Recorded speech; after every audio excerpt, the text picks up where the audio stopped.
You're listening to the Corbett Report. Corbettreport.com.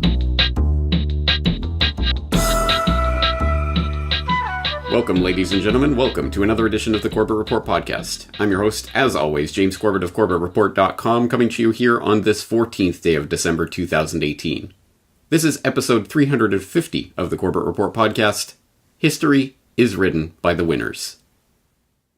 Now, I'm sure we've all heard that phrase before, but it probably has special meaning after having watched something like the World War I conspiracy documentary, available now for free viewing at corbettreport.com/WWI. If you haven't checked it out yet, why not?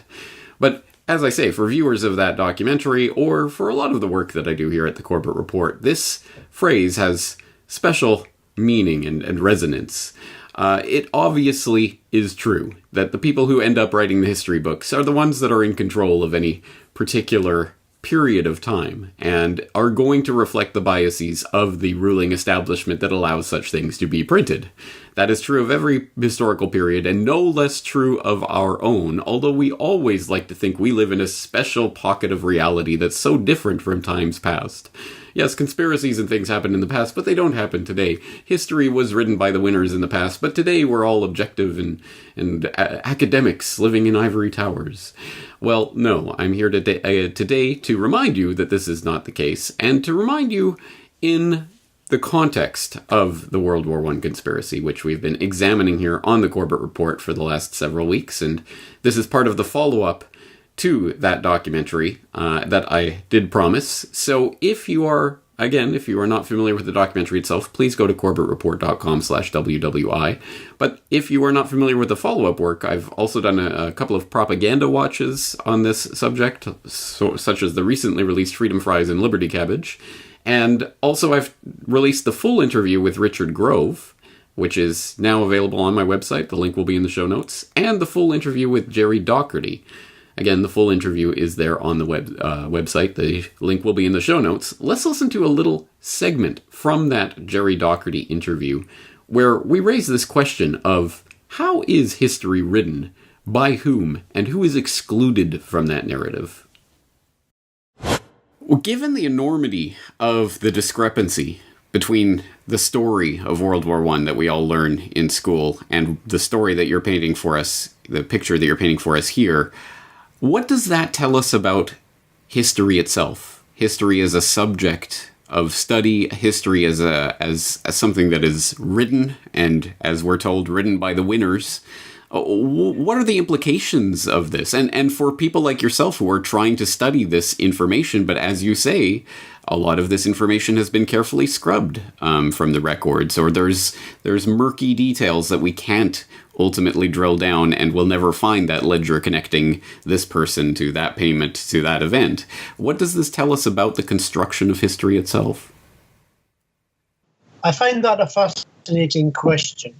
I gave a lecture a couple of years ago in Dublin and began by asking the audience, how did you learn about the First World War?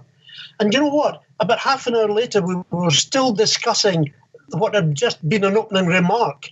And what it did for me was it made me very, very aware of how exactly we learn history ourselves. There are those who are keen on history, for whom history somehow grabs a part of their soul and they want to learn more, and they read books and newspapers and watch documentaries and get into discussion.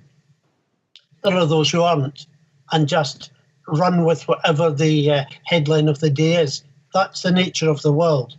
But in school, we expect our teachers to be teaching us the truth. But then you've got to ask the question, well, who taught your teacher? How did your teacher become a teacher? And of course, teachers have passed through a college university process. They've learned from the works that their professors have said, here are the sources you will use when you're writing an essay. Here are the reviews and the various periodicals which we tell you are the ones which will guide you towards the answer to the question that we have set. Now, this is 100 years old, this process of actually the universities becoming the guardians of history. Inside that product, the teacher has to pass his university exams. If the teacher wants to use sources which someone else has deemed inappropriate, then I'm afraid they can't expect to pass their exams. And that's a fact. The whole process also of getting articles approved. One of the processes Jim and I went through, we sat with a number of lecturers from different universities asking about the control of history in their university. Now, all of these men and women were guaranteed that we would not in any way use anybody's name. And they come from all over the world, by the way, not just Scotland. And first of all, what surprised us, what we didn't realise is if James Corbett was a young history lecturer and he wanted to progress, he might write a paper on come on, Jim. He might write a paper on the Cuban crisis, okay?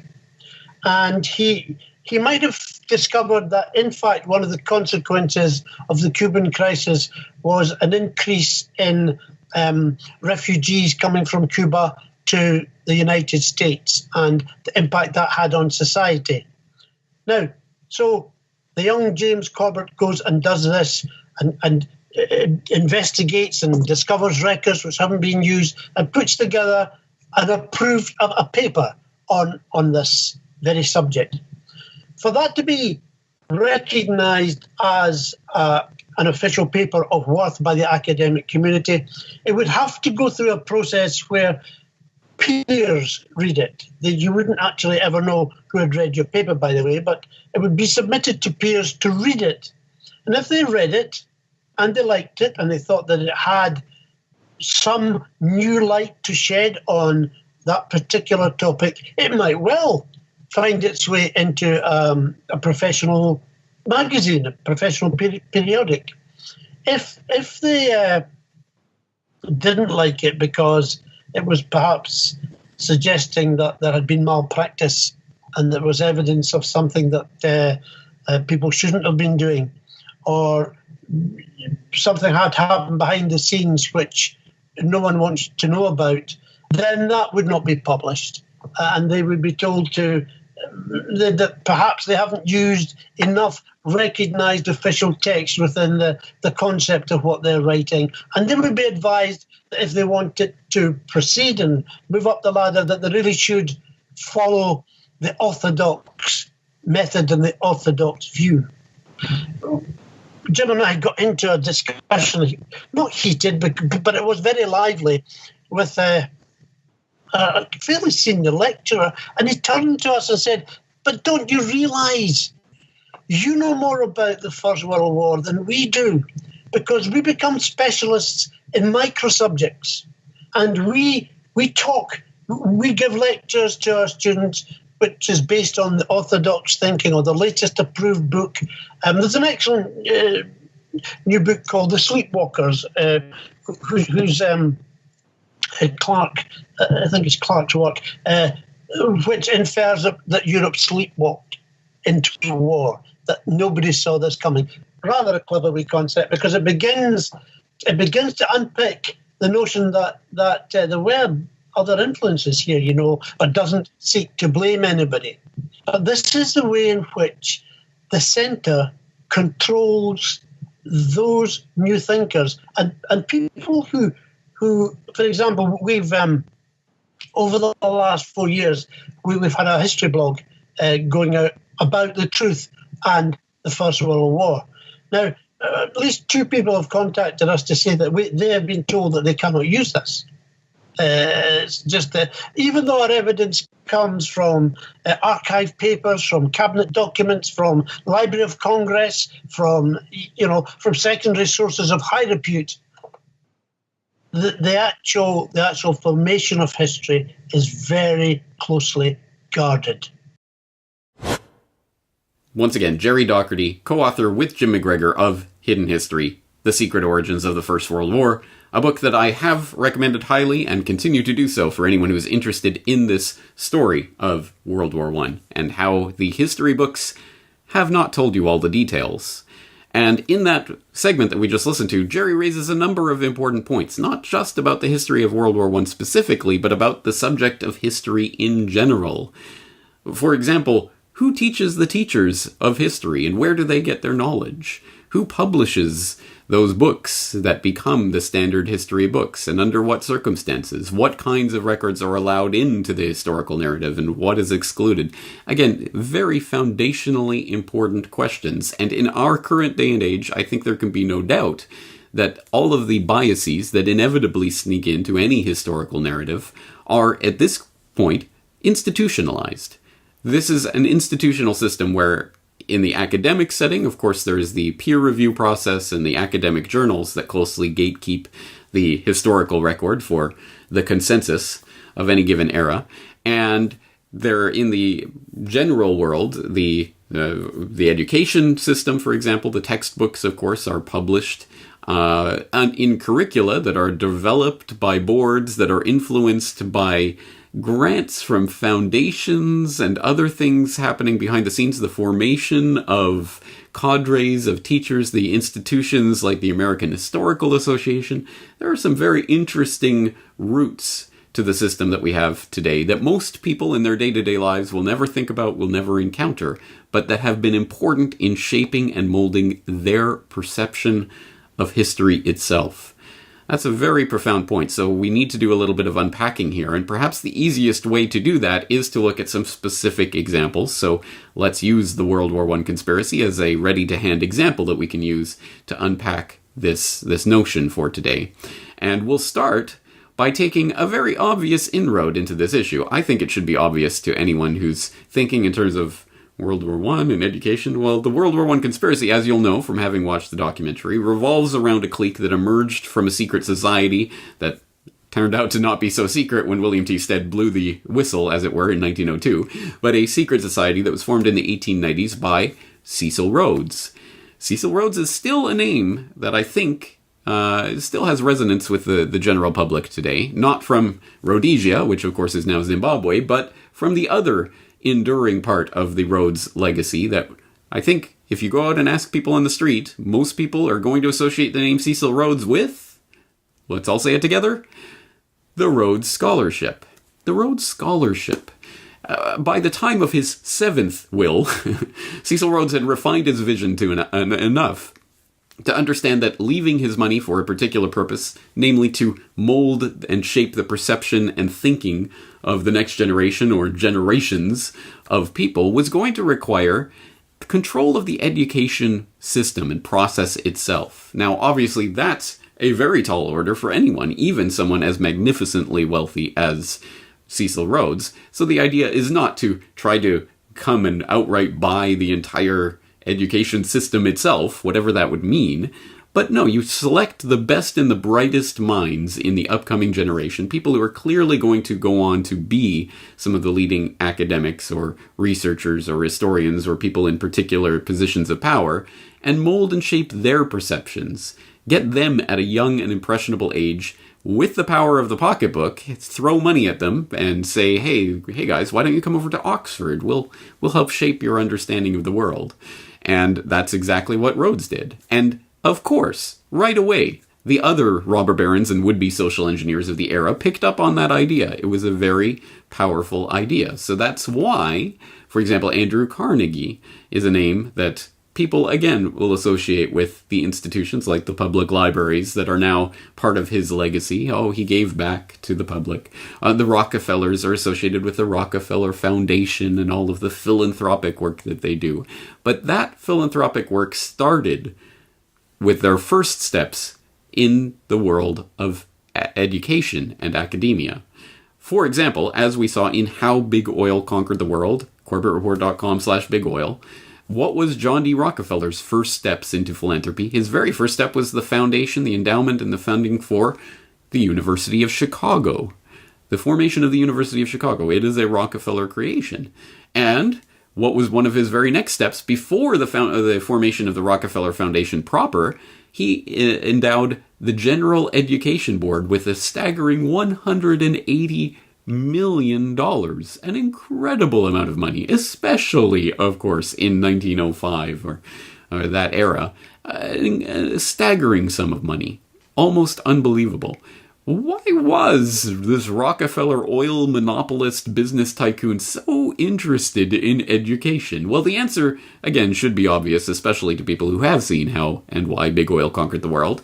But to spell it out a little, we did, of course, also see in that How Big Oil Conquered the World report how Rockefeller and Carnegie teamed up to produce something called the Flexner Report, which was a report that went on to standardize the medical education system as we know it today, which itself cemented into place the allopathic/big pharma system that we still associate with that idea of medicine.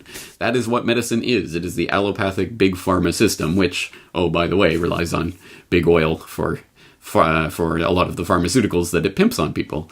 So that is a very specific example of how this functions.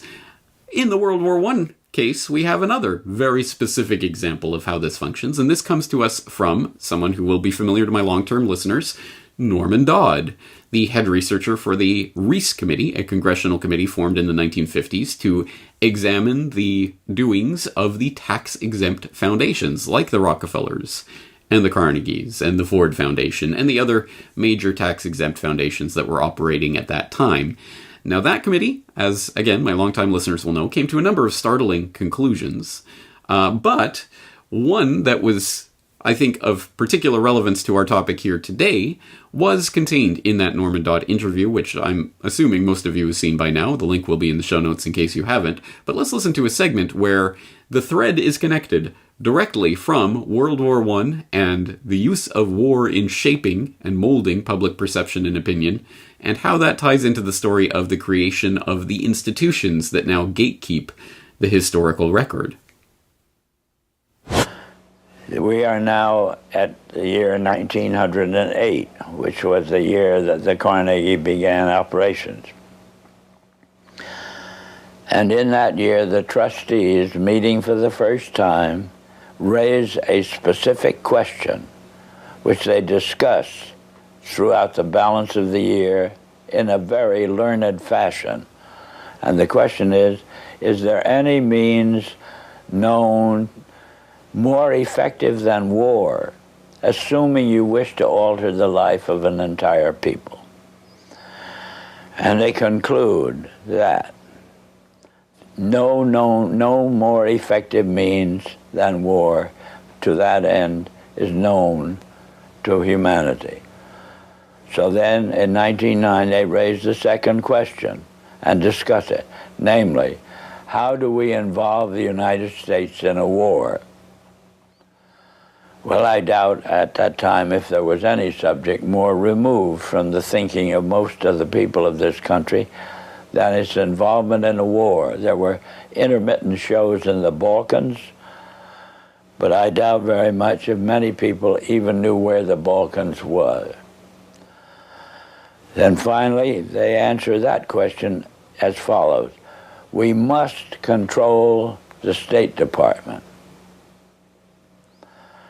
And then that very naturally raises the question of how do we do that?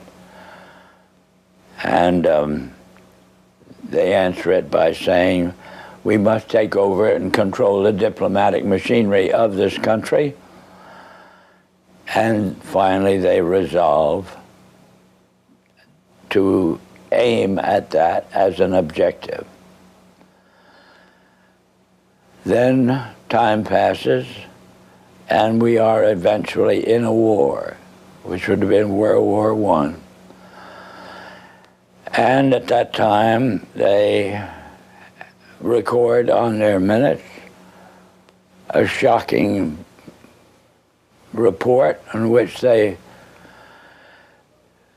dispatched to President Wilson a telegram cautioning him to see that the war does not end too quickly.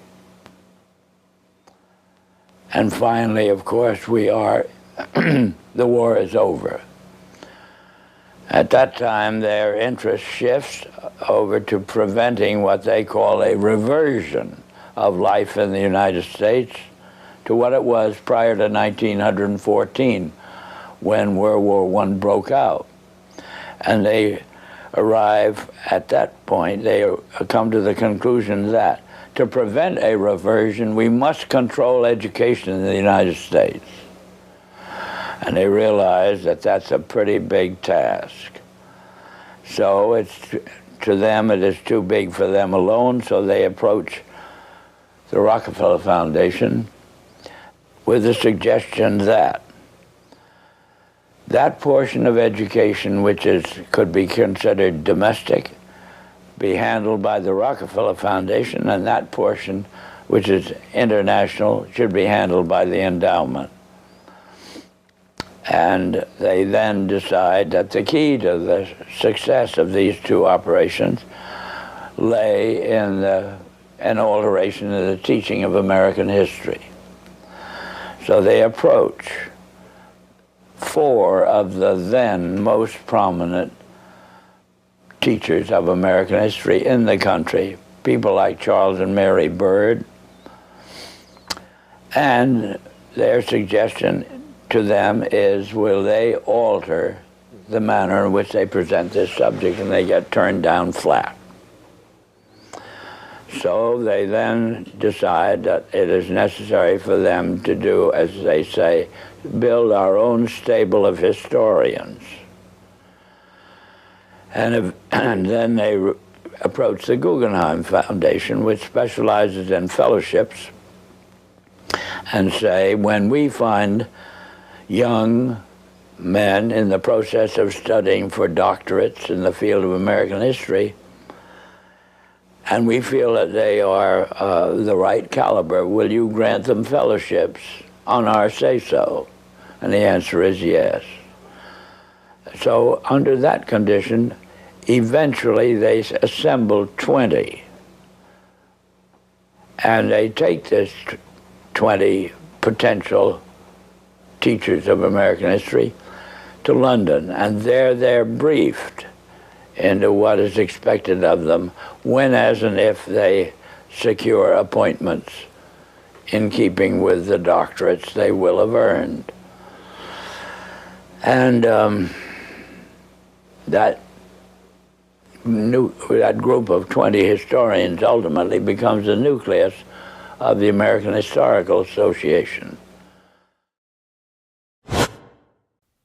Some interesting, and I think you'll agree, highly relevant information with regards to the question of the formation of the historical record about World War I and the historical record generally, and how that all ties into the First World War itself, and the types of people who actually desired such a war to shape public opinion in the first place. It's an incredible story, and one that, as I say, will be familiar, at least in part, to my long-term listeners, specifically that piece of the puzzle presented by Norman Dodd in that interview, which I have played before, an interview that was conducted in the early 1980s by G. Edward Griffin, at a time when I believe Mr. Dodd was something like 82 years old, and something on the order of 3 decades after the committee had wound up its investigations. So clearly, this is a second-hand account at this point of something long in the past, and it might lead people to believe that this is all we have on the Reece Committee, and, well, what else can we know about what they discovered? Well, actually, quite a lot, because here it is, folks, historical documents and historical research, and given the incredible power of the internet, now all you have to do is go to the show notes at corbettreport.com for this episode and click on the link to the archive.org repository of information about the Select Committee to Investigate Tax-Exempt Foundations and Comparable Organizations, the full title of what has become commonly known as the Reece Committee. Specifically, on archive.org, you can find the complete hearings of that committee, a light 818 pages of bedtime reading of all of the hearings that they conducted, as well as the Tax-Exempt Foundations and Charitable Trusts, Their Impact on Our Economy document that was the chairman's report to the Select Committee on Small Business of the 87th Congress, and a very interesting little tome published in 1958 by the Devon Adair Company called Foundations, Their Power and Influence by Renee A. Wormser, who was the chair of that special committee to investigate the tax-exempt foundations, and goes into a great degree of detail, but also in a readable narrative about the committee and its work and its findings. So let's look at a specific point of that narrative where Renee Wormser in the Foundations, Their Power and Influence, is talking about the part of the Carnegie Endowment specifically. And he writes about the Reese Committee and its work. It says, the Reese Committee said of the endowment's work, quoting the Reese Committee report, an extremely powerful propaganda machine was created. It spent many millions of dollars in the production of masses of material for distribution, the creation and support of large numbers of international policy clubs and other local organizations at colleges and elsewhere, the underwriting and dissemination of many books on various subjects through the International Mind Alcoves and the International Relations Clubs and Centers, which it organized all over the country, the collaboration with agents of publicity, such as newspaper editors, the preparation of material to be used in school textbooks, and cooperation with publishers of textbooks to incorporate this material, the establishing of professorships at the colleges and the training and indoctrination of teachers, the financing of lecturers and the importation of foreign lecturers and exchange professors, the support of outside agencies touching the international field, such as the Institute of International Education, the Foreign Policy Association, the American Association for the Advancement of Science, the American Council on Education, the American Council of Learned Societies, the American Historical Association, the American Association of International Conciliation, the Institute of Pacific Relations, the International Parliamentary Union, and others, and acting as midwife at the birth of some of them. The Carnegie Endowment was utterly frank in disclosing its propaganda function. It used terms frequently such as the education of public opinion. This is not public education, but molding public opinion. The committee report indicated that one thing seemed utterly clear. No private group should have the power or the right to decide what should be read and taught in our schools and colleges. Yet this is what the endowment sought to do in educating public opinion. Now that's just one small snippet from this much larger work, which itself is based on the hundreds and hundreds and hundreds of pages of hearings that the committee conducted and the investigation that it conducted through people like Norman Dodd and the incredible things that were uncovered in the course of that investigation. So it's only one piece of this puzzle, and then fit that piece of the puzzle into the larger puzzle that is the American education system and the formation of the American historical academic milieu, which itself is only one part of the puzzle of the larger global context of this, including, of course, things like the Oxford clique that surrounded Alfred Milner and the Rhodes scholarships and all of that. I mean, again, this is an interlocking mechanism of such scale and scope that no one person can even comprehend it, let alone direct all of it. And yet, it persists and it creates this fabric which underlies as an institutional basis our formation of historical understanding, as well as understanding in other fields. In fact, a great degree of the Renee Wormser writing and the work of the Reese Committee generally was about the social sciences generally and the way that they were being applied to direct people's thinking along certain lines. Again, much too much detail there to go into in detail here in this podcast. But when it comes specifically to the formation of the historical record, we can see how this consensus functions. We can see the ultimate effects of this in some of the greatest and most hailed works of historical research, scholarship, writing when it comes to the First World War. And I'm going to frame this by looking at a book that probably everyone's heard of, probably few people have read, but called The Guns of August by Barbara Tuchman, which was written in the early 1960s, or published in the early 1960s, and won the Pulitzer Prize. It was a bestseller at the time. It was hailed by the academic community as a great work of history. It's a popular book, still to this day, quite a popular book, one of the best-known books about World War I. The bulk of the book is about August 1914, obviously, and the various battles that were taking place there. But it starts in the first chapter, quite famously, with the painting of the scene of the funeral of King Edward VII, who died in 1910, and Kaiser Wilhelm's appearance at that. And it sets the stage that way of the pre-war period by looking at that event and the events surrounding it. And it's interesting to see the way this hailed work of great scholarship or great historical writing by Barbara Tuchman. It's not scholarship, it's not academic, because it's not a footnoted scholarly document. This is meant as popular history. So it's not, there's no footnotes, there's no references, it isn't scholarship in that sense. There was obviously research that went into it, but it's in the back door somewhere where you can't see it. But it does effectively continue what had been a narrative for the better part of half a century by that point, of Kaiser Wilhelm being a bloodthirsty, militaristic, mad tyrant who was hell-bent on war. And it continues in that tradition and fosters and helps to bring that tradition in, for the next generation, which continued to dawn. So that to this very day, Kaiser Wilhelm is often portrayed as some sort of proto-Hitler who was just a mad tyrant.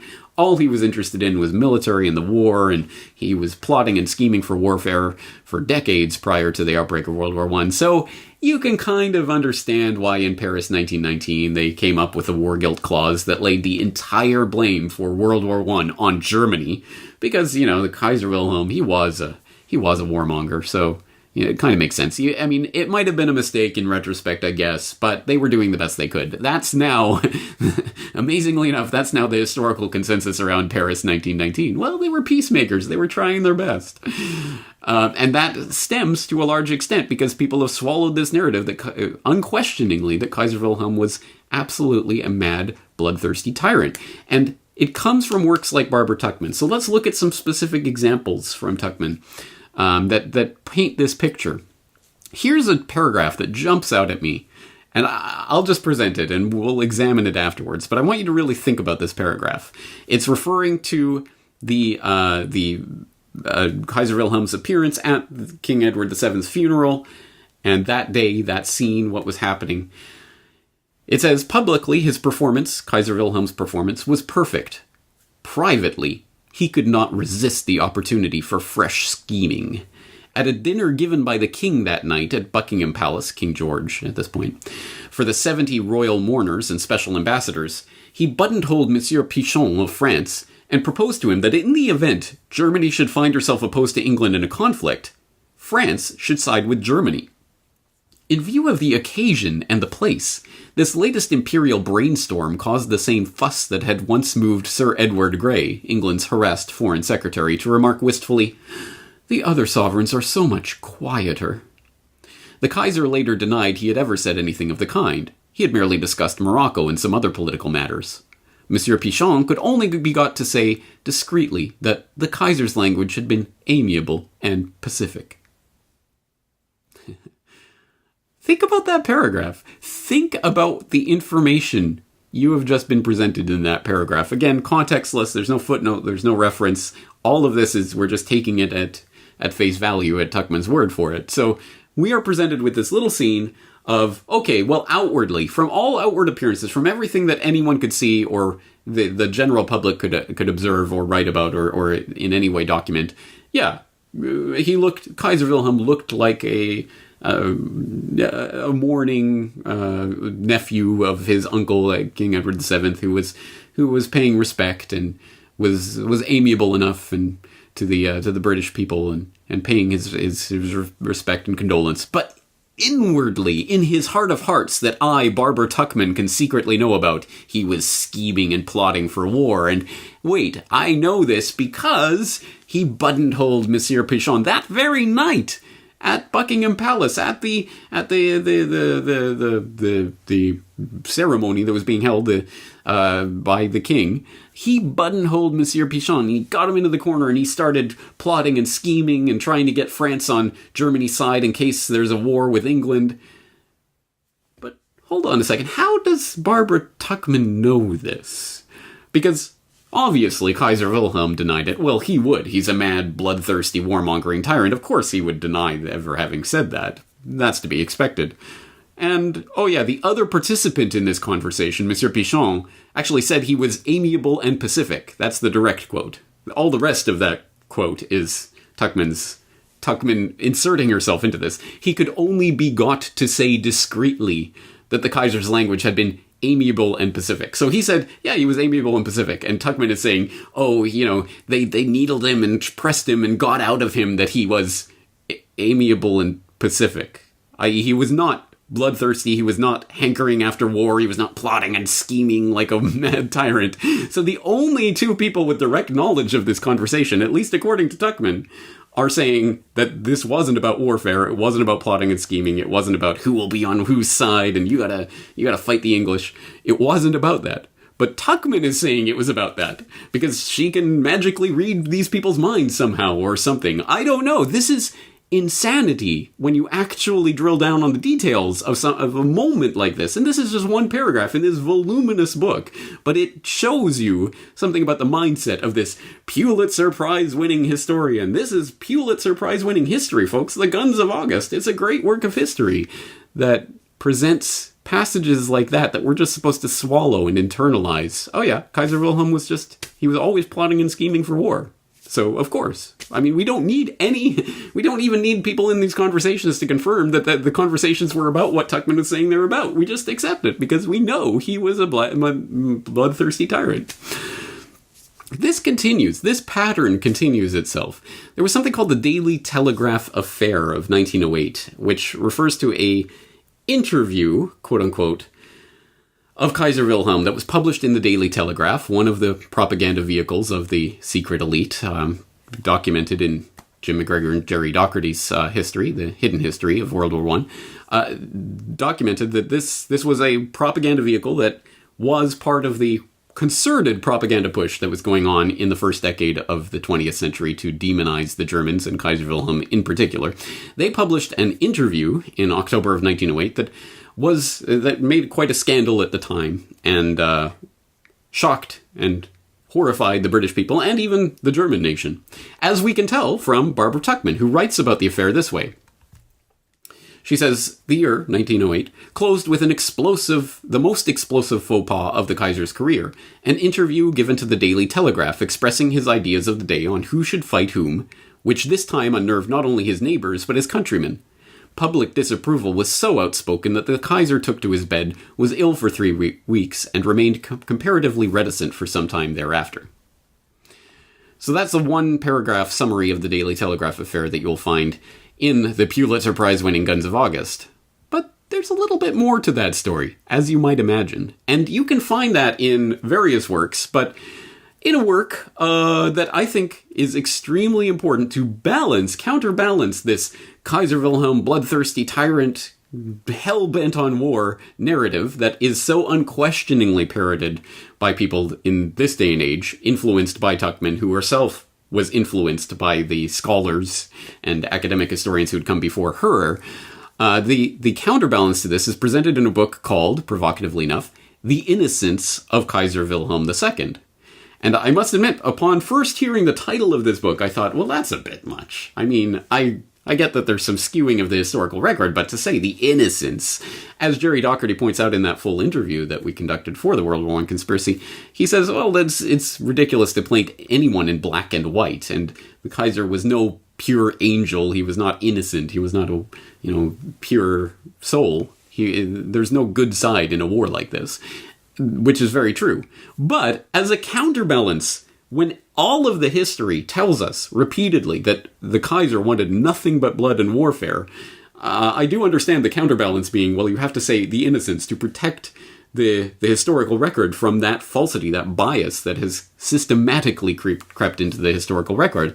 And if you go and read The Innocence of Kaiser Wilhelm II, which I suggest you do, it presents a coherent narrative that presents counter-arguments for all of the arguments that you will see presented in the standard World War I histories for why Kaiser Wilhelm was this militaristic, horrible warmonger and with no redeeming qualities. You will see the other side of that story. And there are convincing counter-narratives for all the standard narratives that you ever read about Kaiser Wilhelm presented in that book. For example, as opposed to Barbara Tuchman's one-paragraph little summary of the Daily Telegraph affair, we get this in The Innocence of Kaiser Wilhelm II. Even throughout his uncle's reign, that would be Uncle King Edward VII, Kaiser Wilhelm's uncle, Wilhelm continued to enjoy his visits to England, and in the summer of 1907, while recuperating from a persistent throat complaint, he rented Highcliffe Castle, the Dorset home of a seasoned British soldier, General Stuart Wortley. During their visit, he and Wortley spoke much of relations between their two nations, and in an informal conversation, Wilhelm expressed his exasperation at Britain's persistent mistrust of his motives. Impressed by his obvious desire for peace, Wortley related the conversation to a journalist named Spender, who suggested that, with the Kaiser's permission, it could be written in the form of an interview which the Daily Telegraph would print. The completed article was duly sent to Wilhelm for his approval, and before sanctioning its publication, he forwarded it to his chancellor, von Bülow, who concurred that there was no reason why it shouldn't be printed. When, however, it eventually appeared in the press in November 1908, it raised such a storm of protests in Germany and England that Wilhelm was left prostrate on the verge of a nervous breakdown. While the English viewed it as insulting, the Germans saw it as a demeaning attempt to appease Britain. But in reality, it accurately captured the Kaiser's genuine desire for peace and his exasperation at the growing tensions between the two countries. The English, he had said, were mad as March hares to mistrust him, and although admitted that there was a good deal of anti-British feeling in Germany, he stressed that he personally was a true friend of England. I strive with all my power to improve our relations, and in spite of all, you persist in viewing me as your arch enemy. We'll end the quote there. So, a very different fleshing out of that story of the Daily Telegraph affair than what you received in Tuckman, I think you'll understand. And this paints a little bit more of the context of that. Tuckman presented this as an interview that was published in the Daily Telegraph. It was not an interview. These were notes that General Stuart Wortley had taken of conversations that he had had with Kaiser Wilhelm the previous year that were then written up as and presented as an interview in the Daily Telegraph. It was not an interview. And it was presented that way to the public, and it obviously upset people when the interview starts with Kaiser Wilhelm rebuking the English people. You English, he said, are mad as March hares. What has come over you that you are so completely given over to suspicions quite unworthy of a great nation? What more can I do than I have done? I declared with all the emphasis at my command in my speech at Guildhall that my heart is set upon peace, and that it is one of my dearest wishes to live on the best of terms with England. Have I ever been false to my word? Falsehood and prevarication are alien to my nature. My actions ought to speak for themselves, but you listen not to them, but to those who would misinterpret and distort them. That is a personal insult, which I feel and resent. To be forever misjudged, to have my repeated offers of friendship weighed and scrutinized with jealous, mistrustful eyes, taxes my patience severely. I have said time after time that I am a friend of England, and your press, at least a considerable section of it, bids the people of England refuse my preferred hand, and insinuates that the other holds a dagger. How can I convince a nation against its will? Well, that's the opening paragraph of this Daily Telegraph quote-unquote interview, which, of course, does present, wow, he's in some sort of rage. What's this anger? He's clearly a crazed person. And that's the impression that I think the British public was left with. Again, completely disregarding all of the context of this. This was not an interview. He did not just suddenly go into this rant about how the English are mad as March hares. This was obviously part of a series of conversations he'd been having over a period of time in which he had expressed frustration with the fact that he wanted peace. He wanted peace, and he was constantly being portrayed as a warmonger. And so that interview is then transmuted and presented to the public to reinforce the idea that he's a warmonger. And interestingly, again, look at the way Tuckman presents that in her one-paragraph explication of this. She says that the Daily Telegraph interview, which is not an interview, expressing his ideas of the day on who should fight whom. Expressing his ideas of the day on who should fight whom. I invite you, I implore you to go click the link in the show notes to that Daily Telegraph article so you can read it for yourself.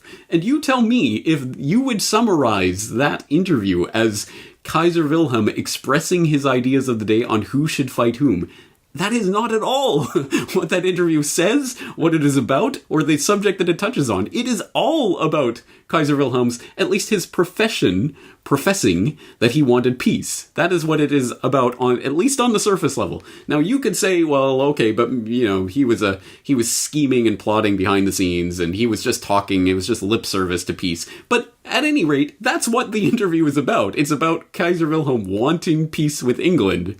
And somehow, in the one-sentence summary here in Tuckman, we get expressing his ideas of the day on who should fight whom. It's a complete mischaracterization of that interview. But again, Pulitzer Prize-winning history, guys. It's remarkable. And it goes on and on from there. In fact, there's another really telling piece in that opening chapter of Guns of August that I thought was, again, really struck me when I was reading about it. We were looking at the event of King Edward VII's death and how he was being mourned in various places around the world where the royal rake had made an impression, bizarrely enough, favorably on a number of countries. So there was public displays of mourning in various countries, and Tuckman is writing about this.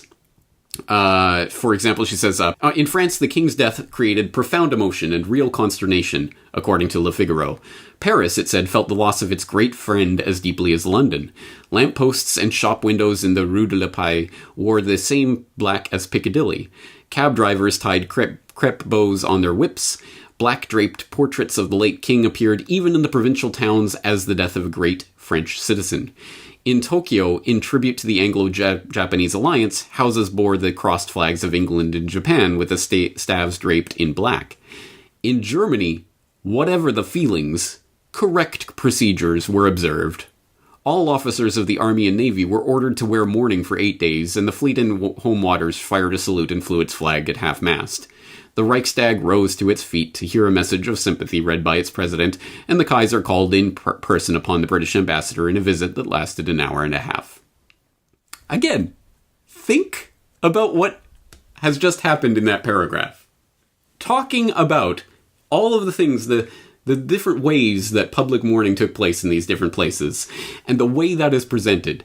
In France, we are told, the king's death created profound emotion and real consternation. So here Tuckman is just quoting Le Figaro, and presumably quoting it as a way of accurately capturing the feeling, the real sentiment of the French people. Profound emotion, real consternation, and then she talks about the lampposts and shop windows being dressed in the black draped portraits of the late king, etc. So giving all the impression, okay, the French people really felt this as a loss. In Tokyo, in tribute to the Anglo-Japanese alliance, even the store windows, they had the English and Japanese staves draped in black, and all of this, the flags hanging on the poles. In Germany, whatever the feelings, correct procedures were observed. Look at that. Look at that editorial intrusion there by Tuckman. So, yes, the French people do all of these things that we can observe, and that shows that they really had profound consternation at the death of King Edward VII. In Japan, in Tokyo, the store owners do this, and that shows the Japanese people valued the English-Japanese alliance.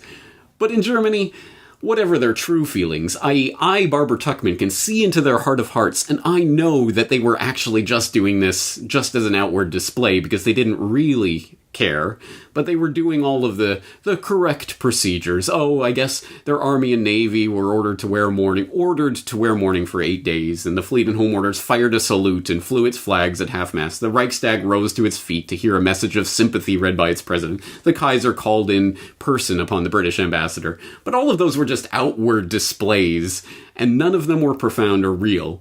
They were all just, formal procedure. And I, Barbara Tuckman, know this because I can see into the hearts and minds of people. I know the French people were really upset. I know the Japanese people were really upset. I know the Germans weren't really upset, even though they all were outwardly manifesting displays of mourning. Again, most people read right through that and not realize that, no, the writer is inserting herself very strongly into this narrative to tell you what is going on in the hearts and minds of an entire nation of people just by telling you. I mean, that's all she's doing. She's just saying. She's just putting that phrase in, whatever the feelings. What an incredible phrase to put in there to show that she knows what's really going on in the hearts and minds of the German people. Now, look, no one should have been mourning King Edward VII. He was a horrible person who was a schemer who was very much involved with the formation of World War I. But at any rate, I don't claim to know what the French or German or average person in Tokyo was thinking or feeling at that moment and how profoundly true or fake their expressions of mourning were. But Barbara Tuckman will do that because Pulitzer Prize winning history, folks. This is how it's done.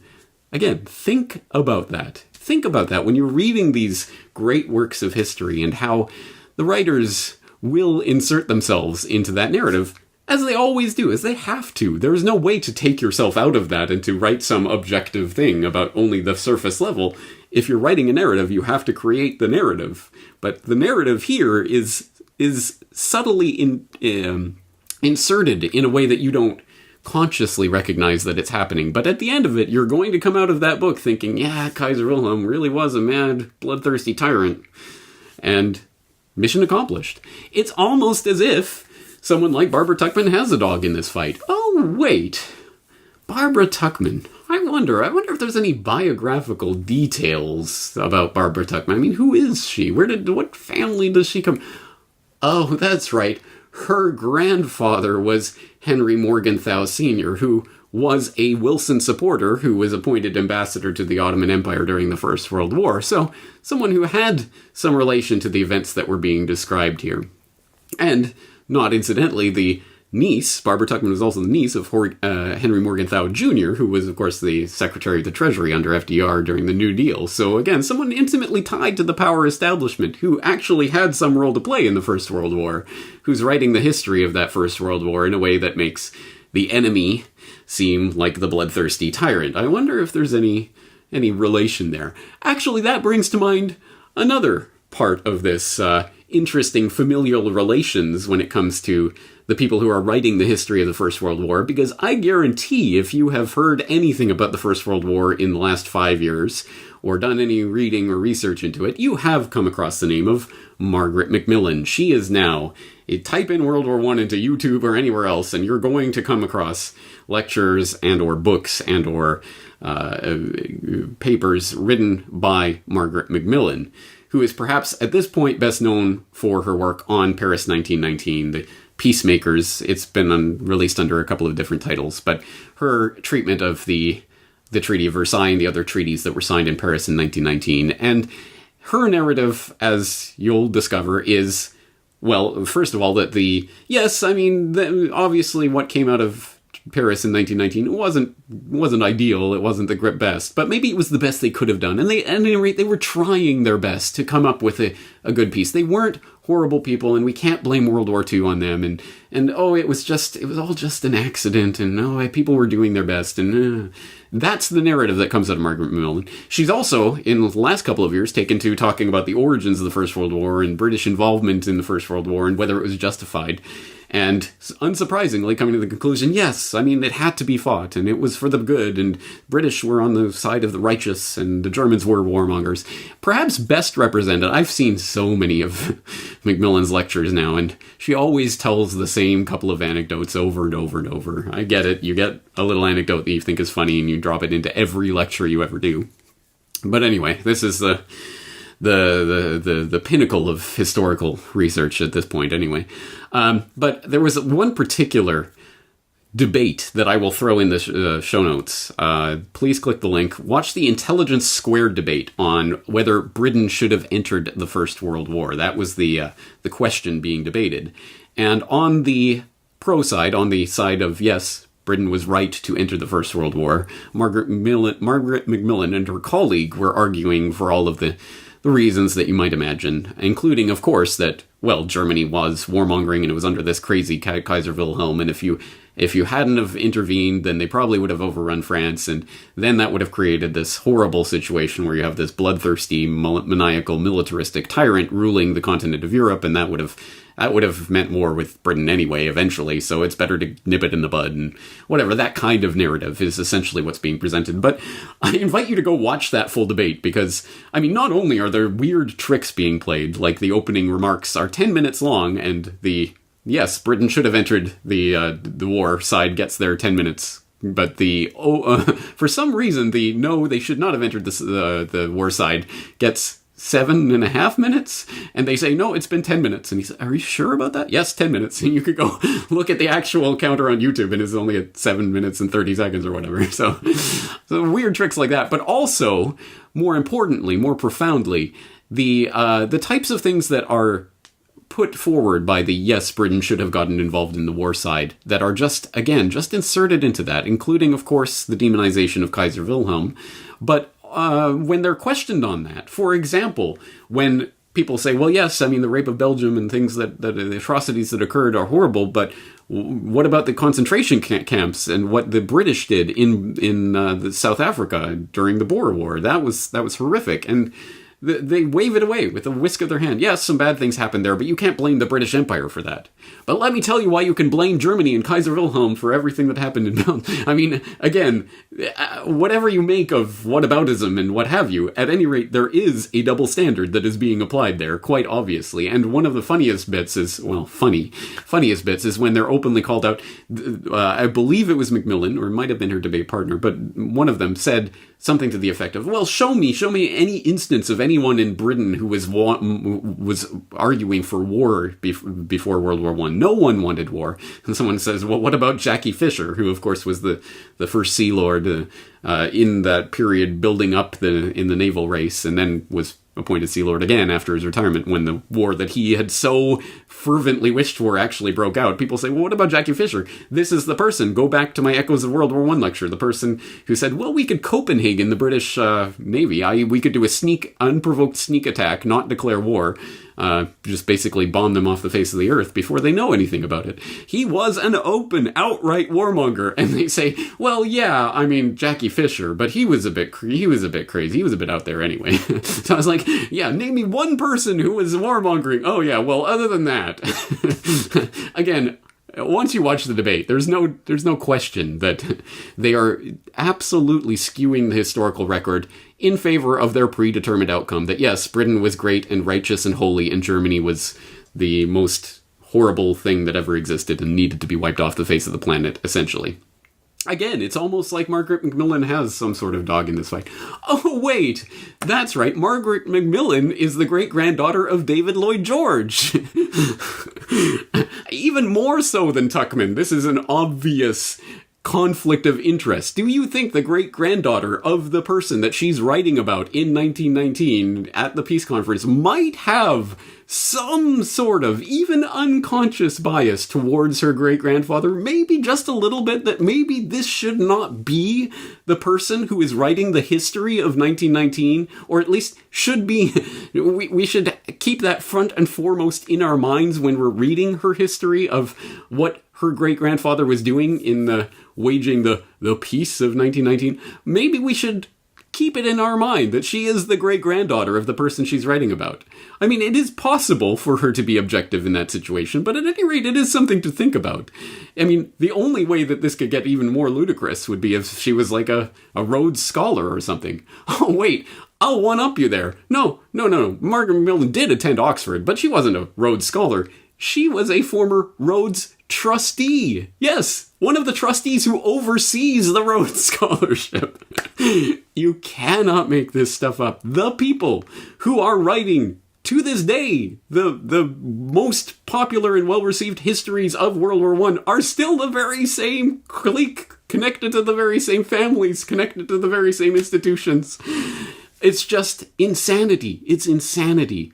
But who in their right mind, going about their daily business, is ever going to bother to look into this? They're just going to see some related video on YouTube, something about, oh, there's a World War I lecture by Margaret Macmillan, click on it, watch a few minutes, oh, that sounds about right.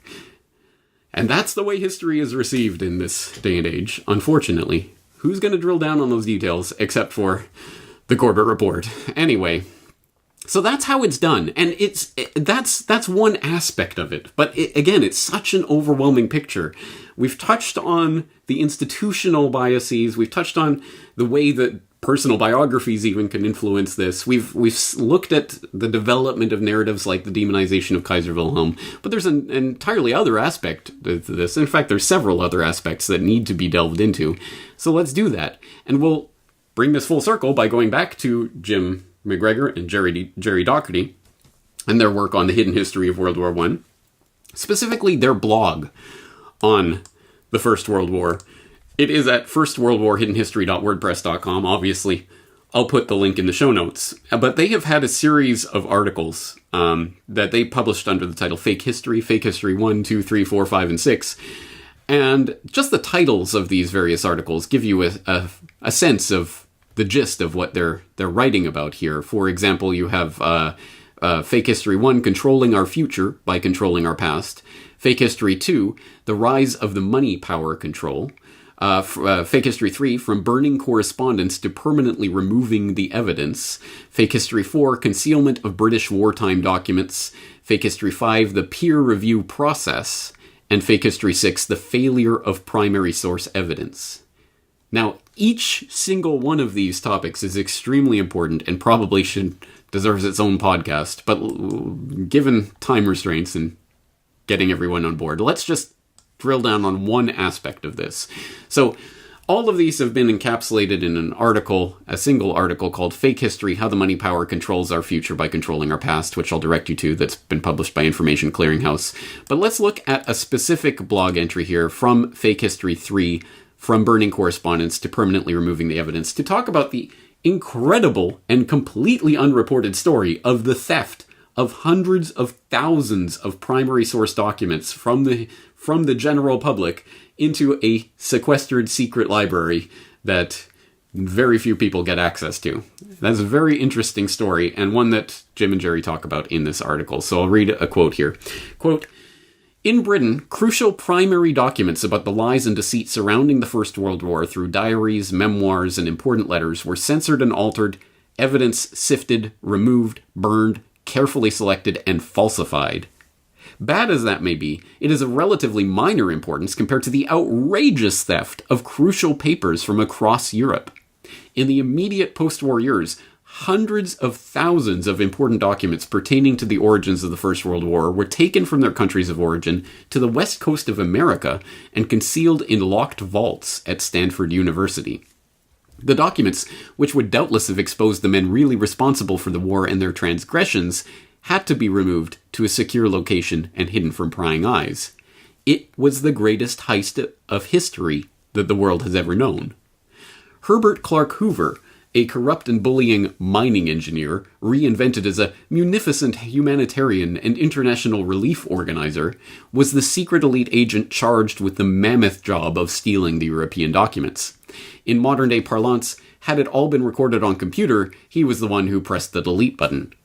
He had earlier been tasked with ensuring that Germany had sufficient supplies of food, without which the war would have been over by 1915. Far from just being the man who saved the Belgian people from starvation during the war, his so-called Belgian Relief Agency also fed the German army in order to prolong the conflict and maximize profit for the banking and armaments manufacturing elites on both sides of the Atlantic. Hoover's American-based organization raised millions of dollars through loans and public donation, shipped vast quantities of food and necessities to war-torn Europe, and made obscene profits for his backers. Yet no documentary evidence of this enormous enterprise could be found at the end of the war. It had disappeared. All of it. Impossible, surely? The theft of Europe's historical documents was dressed in a cloak of respectability and represented as a philanthropic act of preservation. These documents, it was claimed, would be properly archived for the use of future historians. The official line was that if not removed from government agencies in France, Russia, Germany, and elsewhere, the papers detailing the extent of Hoover's work would easily deteriorate and disappear. It was no chance decision that only documents relating to the war's origins and Belgian relief were taken. No official, British, French, or American government approval was sought or given. Indeed, like the thief in the night, stealth was the rule of thumb. On the basis that it was kept entirely confidential, Ephraim Adams, professor of history at Stanford University and a close friend of Hoover's from their student days, was called to Paris to coordinate the great heist and give it academic credence. In 1919, Hoover recruited a management team of young scholars from the American Army and secured their release from military service. They were primarily interested in material relating to the war's true origins and the sham Commission for Relief of Belgium. Other documents concerning the conduct of the war itself were ignored. His team used letters of introduction and logistical support to collect import-export bills, sales and distribution records, insurance documents, and local customs permits amongst a plethora of incriminating evidence. He established a network of representatives throughout Europe and persuaded General John Pershing to release 15 history professors and students serving in various ranks of the American Expeditionary Force in Europe. He sent them, in uniform, to the countries his agency was feeding. With food in one hand and reassurance in the other, they visited nations on the brink of starvation and faced little resistance in their quest. They made the right local contacts, snooped around for archives, and found so many that Hoover was soon shipping them back to the US as ballast in the empty food boats. Hoover recruited an additional 1,000 agents, whose first haul amounted to 375,000 volumes of the secret war documents from European governments. It has not been possible for us to discover who actually funded this gargantuan, massively expensive venture. The removal and disposal of incriminatory British and French material posed little or no problem, and with the Bolsheviks in control, access to Russian documents from the Tsarist regime proved straightforward. They undoubtedly contained hugely damaging information on how the assassination of Franz Ferdinand in Sarajevo on 28th of June 1914 had been orchestrated through Petrograd, and how Russia's general mobilization on Germany's eastern border had been the real reason for the war starting. It might appear strange that the Bolsheviks cooperated so willingly by allowing Hoover's agents to remove 25 carloads of materials from Petrograd. However, when one realizes that the international bankers in the secret society had financed and facilitated Lenin and Trotsky's return to Russia and the Bolshevik Revolution itself, it becomes clear. The Americans could have what they wanted. This surprising event was reported in the New York Times, which claimed that Hoover's team bought the documents from a doorkeeper for $200 cash. And some people think that fake news is a 21st century concept. Removal of documents from Germany presented few problems. 15 carloads of material were taken, including the complete secret minutes of the German Supreme War Council, a gift from Friedrich Ebert, first president of the post-war German Republic. Hoover explained this away with a comment that Ebert was a radical with no interest in the work of his predecessors. But the starving man will exchange even his birthright for food. Hoover's men also acquired 6,000 volumes of German court documents covering the complete official proceedings of the Kaiser's pre-war activities and his wartime conduct of the German Empire. If Germany had been guilty of planning and starting the war, as decreed by court historians ever since, these documents would have proved it. Strange that none have ever been released. Had there been incriminating documents, it is certain that copies would have been sent out immediately to every press and news agency throughout the world, proving Germany was to blame. The removal and concealment of the German archives by the secret elite was crucial because they would have proved the opposite. Germany had not started the war. By 1926, the Hoover War Library at Stanford University was so packed with archived material that it was legitimately described as the world's largest collection of First World War documentation. In reality, this was no library. While the documents were physically housed within Stanford, the collection was kept separate, and only individuals with the highest authority had keys to the padlocked gates. It was the Fort Knox of historical evidence, a closely guarded establishment for items too sensitive to share. In 1941, carefully selected archives were made available to genuine researchers. Over the previous 2 decades, the unaccountable ruling cabal, the very men responsible for World War I, had unfettered control over them. What they withheld from view, shredded, or put in the Stanford furnace will never be known. Suffice to say that no First World historian has ever reproduced or quoted any controversial material housed in what is now known as the Hoover Institution on War, Revolution, and Peace. Indeed, it is a startling fact that no war historian has ever written about this utterly astonishing theft of the European war documents and their shipment to America. To the victor go the spoils, and history is part of that booty. But it is our history. We should be demanding to know what is hidden from us. The First World War was the seminal event of the 20th century, and all that followed, including World War II, came as a direct consequence. The people of Britain and Germany, indeed the world, have a right to know the full extent of what has been secretly retained, hidden, or posted, missing regarding responsibility for that war. End quote. A pretty startling passage that points to an incredible ellipsis in the historical record. Oh yes, well, one of the largest heists of documents, the historical documents the world has ever seen, took place in the immediate aftermath of the First World War. That's not even worthy of a footnote in any of the mainstream histories of the First World War.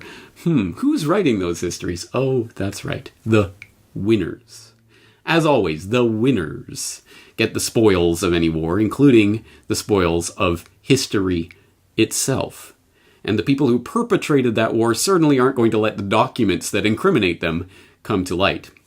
There is much more detail. Again, this is just one part of one of the 6 parts of that series written by Jim and Jerry. I hope you'll read through it because there's a lot more detail here about specific documents that have been secreted away, burnt, destroyed, and then the question of what documents are allowed to be part of the formation of the historical record. What is allowed through the peer review process, for example. The fact that Jim and Jerry's book will never be quoted in any academic journal or anything, even though it is based on actual historical reference, has hundreds of footnotes to historical documents, but it will never be allowed to be cited in any of the respectable journals, as Jerry mentioned there. This is the key crux of the issue, and this is part of the raison d'etre of the Corbett Report. This is part of what it is that I am doing. I'm just one tiny part of it, but there is a chance at this moment in time to reconstruct something more akin to a real historical record here. There is a chance for a people's history to be written and constructed and reconstructed from the available documents.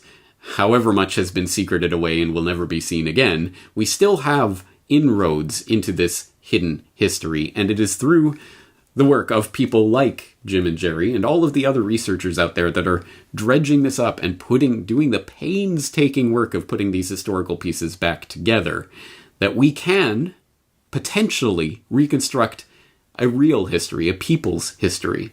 Because the history of this era is going to be written by the people of the future. And the real question is, who will be the winners in this era of history that get to decide the history of the future?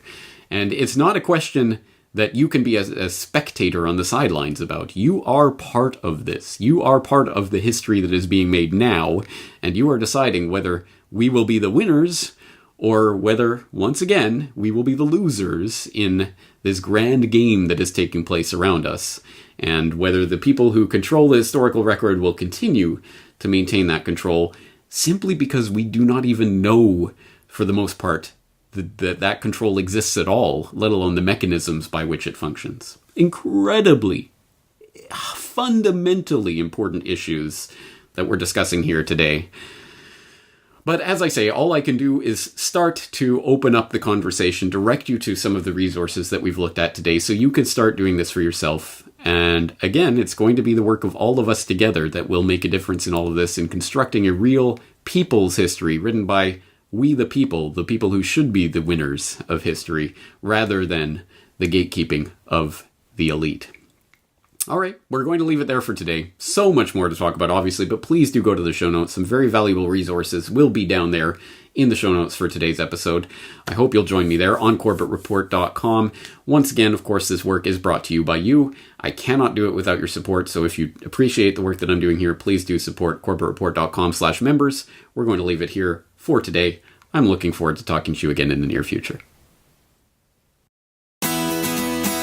The Corbett Report is brought to you by the Corbett Report subscriber, a weekly newsletter featuring James Corbett's International Forecaster editorial, recommended reading and viewing, discounts on Corbett Report DVDs, and once a month, a subscriber-only video. Sign up today to start receiving your copy at corbettreport.com/support.